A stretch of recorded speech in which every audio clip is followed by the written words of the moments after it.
Oi, gente.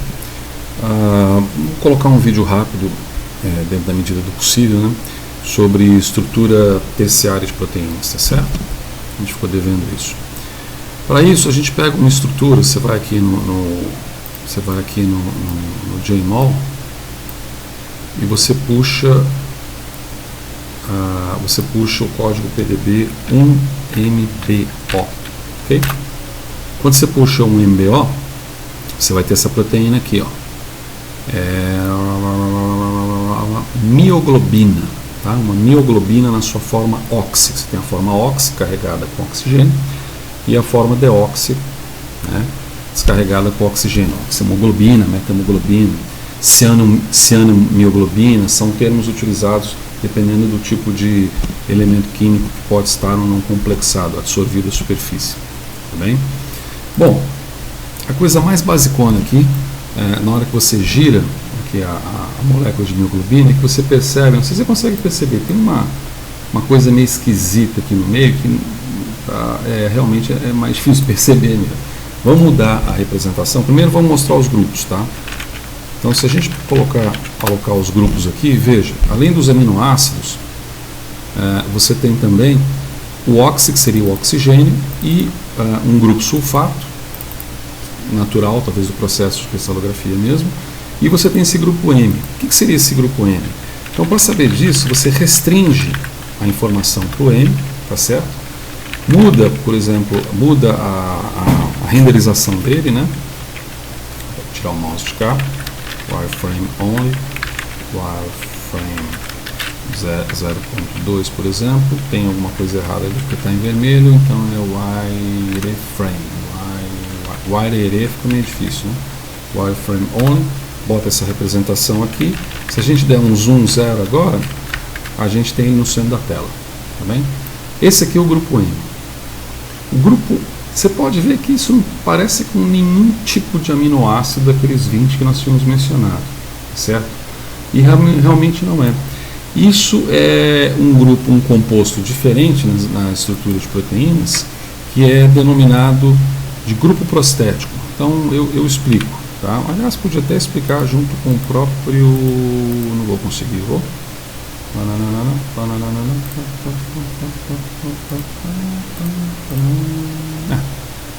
Acho que na hora que eu clicar aqui ele vai embora, mas tudo bem. Foi embora. Proteínas. Quando as proteínas são compostas por algum tipo de grupamento químico que é diferente dos seus aminoácidos, dá-se o nome disso de uma holoproteína, tá certo? Holoproteína. Então essa aula seria alguma coisa como estrutura terciária, tá, de proteínas. Uma coisa parecida com isso. Beleza. A holoproteína, ela tem uma subdivisão. Ela tem uma parte formada pelos resíduos de aminoácido, que é chamada de apoproteína. E tem uma parte que é formada por essa estrutura química exemplificada no tal do grupo M, que é chamada de grupo prostético. Então, para que não se confunda, o grupo prostético não é o grupo M. O grupo M que é um exemplo de um grupo prostético, tá? Então, por exemplo, isso tem uma importância em pesquisa científica, não só acadêmica, inclusive na indústria, desenvolvimento, por exemplo, de kits diagnósticos para um bom e mau colesterol. O bom e mau colesterol, a gente vai ver isso com mais detalhe para frente, bom e mau colesterol não é colesterol, é proteína, só que é proteína que contém colesterol e outras substâncias que não são aminoácidos, são resíduos de aminoácidos, tá? Então dá-se o nome desses grupos de grupo prostético também. Mas voltando à mioglobina, que é o que nos interessa, esse grupo M ele é formado basicamente da justaposição de 4 anéis pirrólicos, tá? Estrutura do anel pirrólico aqui, ó. 1, 2, 3, 4. Tem uns grupos vinilas espalhados e o ferro fica centralizado aqui no meio. Se a gente quiser saber como o oxigênio está ligado, a gente selecionaria então aquele outro grupo, né, que é o grupo oxi, e a gente daria oxi. E a gente daria, por exemplo, um wireframe não tem jeito, um space fill. Um space fill trezentão, por exemplo. Tá aí. Ficou até grande demais, mas surgiu uma molécula, né, a estrutura diatômica do oxigênio. Tá? A proximidade do oxigênio com o grupo M é em angstroms. É uma proximidade, é muito pouco. Você pode até tentar medir aqui. Eu não sei se a gente consegue medir aqui rapidinho. Quer ver? Ó, vamos ver. Se eu clicar aqui, ó, medir para cá, ó, você tem 0,43 nanômetros, ou seja, mais ou menos 5 angstroms, tá? De distância que representa essa estrutura. Pois bem, no caso da estrutura global da mioglobina, a gente pode fazer da seguinte forma: seleciona todo mundo, dá um cartoon only, por exemplo, e aí a gente pode também colocar uma cor estrutural, né, color structure. A gente pode também selecionar, tá vendo? Fazendo em sequência, né, como se fosse aquela simulação de animação que a gente tinha pensado anteriormente. A gente seleciona então, por exemplo, o Oxy novamente.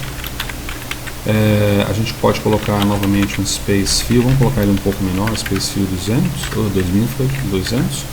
E a gente seleciona. Não, tá bom, isso aqui é suficiente para a gente ver. E obviamente a gente dá um zoom zero aqui, ó, para ver a estrutura da proteína. Então ela está aqui, ó, tá certo? Se a gente quiser colocar esse grupo M, que também é chamado de anel de porfirina, ou protoporfirina, a gente faz o seguinte: a gente seleciona o M, dá um wireframe para ele de 0.2 e dá, por exemplo, uma coloração do tipo CPK, tá? CPK. E pode talvez deixar ele mais gordinho se quiser, dando um wireframe 0.2, 0.5, ficou um pouco menor, 0.3, vai, intermediário, 0.3 intermediário. Então aqui você tem a sua estrutura da mioglobina, ok? Essa é a estrutura da mioglobina. Você vê que ela tem, portanto, um centro de combinação com oxigênio. É um pigmento respiratório muscular, né? Esse oxigênio que é captado pelos pulmões, ele é transportado por uma proteína maior chamada hemoglobina e é dispersado nos tecidos e captado pela mioglobina que o redistribui nos tecidos. Pode ver que é uma estrutura terciária. Como é que a gente sabe que é uma estrutura terciária? Por exemplo, se eu der um show info aqui, ó, você vê que tem uma cadeia apenas. Então é uma estrutura terciária. E se você colocar nesse mesmo código show info, você percebe as estruturas secundárias, né? Então você vê que ele é formado só por hélices, no caso 8 hélices, não possui voltas, não são consideradas voltas, você tem só umas alçazinhas aqui, mas não são consideradas voltas beta propriamente ditas, e você tem um número de turns, um número de dobramentos ou folhas beta nulo. Se a gente fizer, por exemplo, aqui, ó, calculate structure, tá? Calculate structure, ele vai dar uma série de outras, né? Ele desapareceu com a estrutura em cartoon, mas manteve uma estrutura em traço bastante fino, né? Da estrutura da mioglobina. E agora, se eu colocar novamente display, eu acho que é display all, não tenho bem certeza. Não tenho bem certeza, eu preciso selecionar tudo. Seleciona tudo e agora a gente coloca cartoon only. Cartoon only, a gente vai ver o quê? Que de repente surgiu estruturas aqui, ó, tá? Vamos colocar o M também, né? Select M, wireframe 0.3, select oxy, space fill 200, tá? Então surgiu novamente o oxigênio, surgiu novamente o grupo M, e você vê que surgiu também essas estruturas aqui, que estão dentro dessa classificação HGT, tá? HGT, que faz parte da estrutura secundária. Pois bem, essa é uma das estruturas, né, que a gente tem aqui um exemplo de estrutura terciária que é recheada basicamente em alfa-hélices.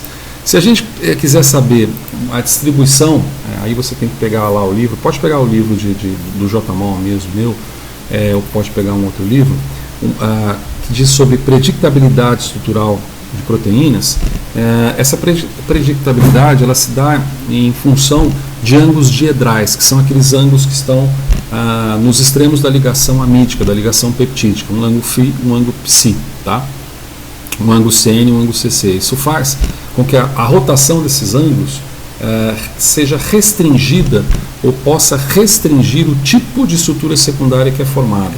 Para isso, um indiano chamado Ramachandran desenvolveu um método em que você visualiza, tá? Eu acho que eu mostrei isso em sala de aula, inclusive, você visualiza esses dois ângulos, deixa eu reduzir aqui, ó, ângulo psi e ângulo φ, e você vê que a maior parte, a imensa maioria dos átomos está centralizado aqui, ó, nessa região avermelhada, onde os ângulos φ e psi vão coincidir com a alfa-hélice.